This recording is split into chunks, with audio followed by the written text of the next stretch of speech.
கரூர் சம்பவத்தில் எதிர்பாராத ட்விஸ்ட். 17ஆம் தேதிக்கு பிறகு நடக்கப் போகும் அதிரடி திருப்பம். சிறை செல்லப்போவது செந்தில் பாலாஜி அல்ல, யூ-டர்ன் போட்ட சிபிஐ.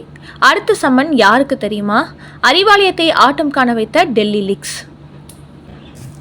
வணக்கம் நண்பர்களே. கரூரில் தமிழக வெற்றி கழக பிரச்சார கூட்ட நெரிசலின் போது 41 பேர் இறந்த சம்பவம் பெரும் பரபரப்பை ஏற்படுத்தியது. இந்த வழக்கை சிபிஐ விசாரித்து வரும் நிலையில் ஏற்கனவே 2 முறை டெல்லி சென்று சிபிஐ அலுவலகத்தில் ஆஜராகி விளக்கம் கொடுத்து வந்தார் விஜய். இந்த நிலையில் மீண்டும் வருகிற 15ஆம் தேதி அவர் டெல்லி செல்லப் போகிறார். அவர் சென்றுவிட்டு திரும்பிய அடுத்த 2வது நாளே, அதாவது மார்ச் 17ஆம் தேதி செந்தில் பாலாஜி டெல்லி சிபிஐ அலுவலகத்தில் ஆஜராகிறார். ஆரம்பத்தில் தமிழக வெற்றி கழக புள்ளிகளிடத்தில் விசாரணை நடத்திவிட்டு அதன் பிறகு இந்த விஷயத்தை சிபிஐ ஆற போட்டு விட்டதால் திமுக பக்கம் திரும்ப மாட்டார்கள் என்றுதான் அனைவரும் நினைத்தார்கள். ஆனால் இப்போது திமுகவை சேர்ந்த செந்தில் பாலாஜிக்கு சம்மன் அனுப்பியுள்ளது சிபிஐ. குறிப்பாக ஏற்கனவே 2 முறை இவருக்கு சம்மன் அனுப்பிய நிலையில் திமுகவின் முக்கிய புள்ளிகள் மூலம் டெல்லியில் காய் நகர்த்தி பார்த்துள்ளார். ஆனால் யாரும் அவரது கோரிக்கைக்கு செவி சாய்க்கவில்லையா? அதன் காரணமாகவே இனிமேலும் மு.க. ஸ்டாலின் நம்மை காப்பாற்றுவார் என்று நம்பிக்கொண்டிருந்தால் புழல் சிறையில் அடைத்தது போன்று அடுத்து திகார் சிறையிலும் நம்மை தள்ளிவிடுவார்கள் என்று தற்போது வருகிற 17ஆம் தேதி டெல்லி சிபிஐ அலுவலகத்தில் ஆஜராகப் போவதாக அறிவித்துவிட்டார் செந்தில் பாலாஜி. ஆனால் இந்த நேரத்தில் கரூர் சம்பவம் நடைபெற்ற அன்று இரவில் எடுக்கப்பட்ட ஒரு வீடியோவை முக்கிய ஆதாரமாக சிபிஐ எடுத்துக்கொண்டதாக கூறப்படுகிறது. அந்த வீடியோவில் கரூரில் விஜய் இறங்கி பிரச்சாரம் செய்து கொண்டிருந்த போது தொடர்ந்து பல ஆம்புலன்ஸ்கள் அலாரம் அடித்தபடி அங்கும் இங்கும் வந்தபடி இருந்துள்ளன. எப்படி எடப்பாடி பழனிசாமி பிரச்சாரம் நடத்தும் இடங்களில் திட்டமிட்டு ஆம்புலன்ஸ்களை அந்த கூட்டத்துக்குள் செல்ல விட்டார்களோ அதே போன்று விஜய் கூட்டத்துக்குள் ஏகப்பட்ட ஆம்புலன்ஸ்களை அடுத்தடுத்து அனுப்பிவிட்டுள்ளார்கள். இந்த ஆம்புலன்ஸ்கள் அடிக்கடி உள்ளே சென்றதால் அங்கு கூட்ட நெரிசலும் பரபரப்பும் ஏற்பட்டிருக்கிறது. அப்படி கூட்டத்துக்குள் சென்றுவிட்டு திரும்பும் ஆம்புலன்ஸ் டிரைவரிடம் செந்தில் பாலாஜியின் ஆதரவாளர்கள் பணம் கொடுத்து அனுப்பியிருக்கிறார்கள். இப்படி அந்த கூட்டத்தில் சலசலப்பை ஏற்படுத்த வேண்டும் என்று திட்டமிட்டே ஆம்புலன்ஸ்களை அங்கு செந்தில் பாலாஜி வர வைத்ததும் உதயநிதி ஆகிய இருவரும் கரூருக்கு வந்ததை அடுத்து திமுக புள்ளிகள் நள்ளிரவு நேரத்தில் ஒரு ரகசிய மீட்டிங் போட்டுள்ளார்களாம். இப்படி அந்த கூட்டத்தில் சலசலப்பை ஏற்படுத்த வேண்டும் என்று திட்டமிட்டே ஆம்புலன்ஸ்களை அங்கு செந்தில் பாலாஜி வர வைத்ததும் தெரிய வந்துள்ளது. அதையடுத்து மு.க. ஸ்டாலின் மற்றும் உதயநிதி ஆகிய இருவரும் கரூருக்கு வந்ததை அடுத்து திமுக புள்ளிகள் நள்ளிரவு நேரத்தில் ஒரு ரகசிய மீட்டிங் போட்டுள்ளார்களாம். அப்போது எடுக்கப்பட்ட முடிவின்படிதான் உடனடியாக உயிரிழந்த 41 பேரின் உடலையும் உடற்கூராய்வு செய்துள்ளார்கள். இதற்கு மருத்துவர்கள் வர மறுத்தபோது அவர்கள் மிரட்டப்பட்டுள்ளார்கள். இரவில் வீடுகளில் தூங்கிக் கொண்டிருந்த மருத்துவர்களே கூட தட்டி தூக்கி வரப்பட்டுள்ளார்கள். குறிப்பாக போஸ்ட்மார்டம் ரிப்போர்ட் என்பது கூட்டத்தில் நடந்தது என்ன, எப்படி இறந்தார்கள், அவர்கள் உடலில் என்ன பாதிப்பு ஏற்பட்டது என்பதையெல்லாம் ஆராய்வார்கள். ஆனால் கரூரில் எதையும் ஆராயாமல் கடமைக்கு உடற்கூராய்வு செய்ய வேண்டும் என்று மட்டுமே ஆர்டர் போடப்பட்டதாம். அப்படி தாங்கள் சொன்னபடி உடற்கூராய்வு செய்து கொடுத்த மருத்துவர்களுக்கு மிகப்பெரிய தொகை செந்தில் பாலாஜி மூலம் கைமாறியதாகவும் கூறப்படுகிறது. இதுகுறித்த வீடியோ ஆதாரங்களும் சிபிஐ கைப்பற்றியுள்ளதாம். அதனால் இந்த கரூர் வழக்கை பொறுத்தவரை செந்தில் பாலாஜி மட்டுமின்றி அதன் பின்னணியில் முதலமைச்சர் மு.க. ஸ்டாலின், துணை முதலமைச்சர் உதயநிதி, அமைச்சர் அன்பில் மகேஷ் ஆகியோரும் இருப்பதாகவே சிபிஐ அதிகாரிகள் பட்டியல் போட்டுள்ளார்களாம். அவர்கள் ஏவி விடப்பட்ட அம்புதான் செந்தில் பாலாஜி என்பதையும் முடிவு செய்திருக்கிறார்களாம். அதனால் தற்போதைக்கு செந்தில் பாலாஜிக்கு மட்டுமே சம்மன் வந்திருந்தாலும் அவரை தொடர்ந்து அவர் சொல்லும் விளக்கத்தை பொறுத்து அடுத்து உடனடியாக மு.க. ஸ்டாலின், உதயநிதிக்கும் சம்மன் வர இருப்பதாக டெல்லி வட்டார தகவல் தெரிவிக்கிறது. குறிப்பாக அன்றிரவில் 41 உடலுக்கும் அவர் அஞ்சலி செலுத்தினார். அதனால் அதில் முக்கிய நபராக மு.க. ஸ்டாலினும் இருந்துள்ளார்.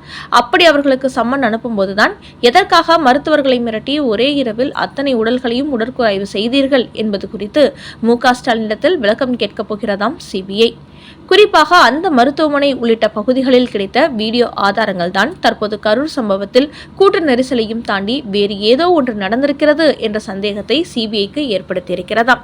அதனால் செந்தில் பாலாஜி 17ஆம் தேதி விசாரணைக்கு ஆஜராகிவிட்டு திரும்பிய பிறகு அடுத்தடுத்து மு.க. ஸ்டாலின், உதயநிதி ஆகியோர் சிபிஐ விசாரணைக்கு ஆஜராக போவதுதான் ராவோடு ராவாக போஸ்ட்மார்டம் நடத்தப்பட்டதின் சீக்ரெட் பின்னணி அம்பலத்துக்கு வரும் என்றும் கூறப்படுகிறது. அதோடு செந்தில் பாலாஜியை பொறுத்தவரை கரூரில் திமுகவை சேர்ந்த அத்தனை பேர் இருந்தபோது தனக்கு மட்டும் சம்மன் அனுப்பியுள்ளார்கள் என்று செம கடுப்பில் இருந்து வருகிறார். அதனால் அவர் சிபிஐ விசாரணைக்கு ஆஜராகும் போது கண்டிப்பாக மு.க. ஸ்டாலின், உதயநிதி ஆகியோரையும் விசாரணைக்கு இழுக்கும் வகையில் தான் பதில் கொடுப்பார் என்று கூறப்படுகிறது.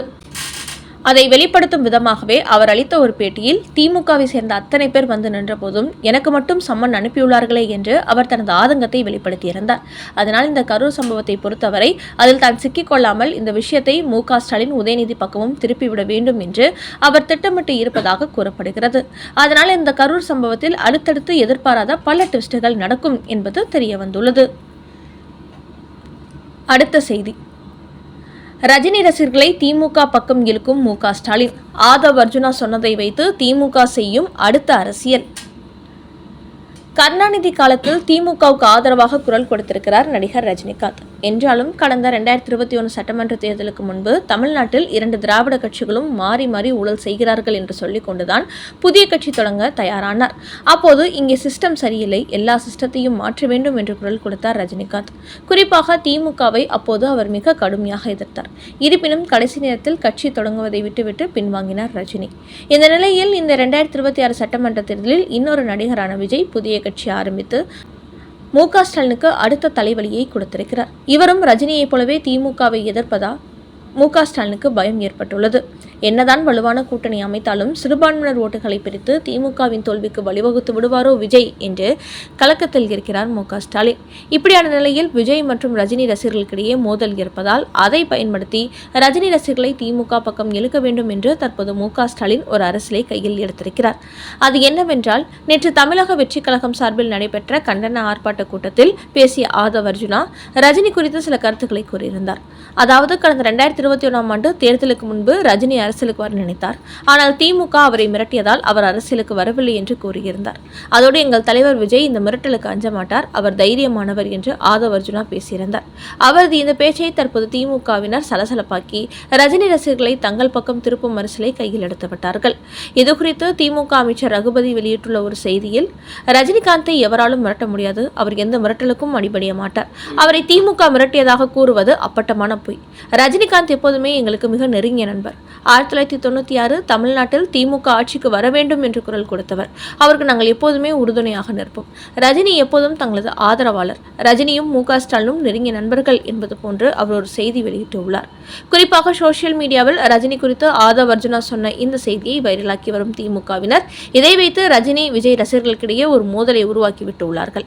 அந்த வகையில் ரஜினி ரசிகர்களை எப்படி திமுக பக்கம் இழுப்பது என்ற நேரம் பார்த்து வந்த திமுகவினர் ஆதவ் அர்ஜுனா விட்ட இந்த வார்த்தை தங்களுக்கு சாதகமாக அமைந்ததால் இப்போது திமுகவினர் தங்களை ரஜினியின் ஆதரவாளர்கள் போன்று காட்டிக்கொண்டு விஜயை கடுமையான முறையில் மேலும் எதிர்க்க தொடங்கியிருக்கிறார்கள்.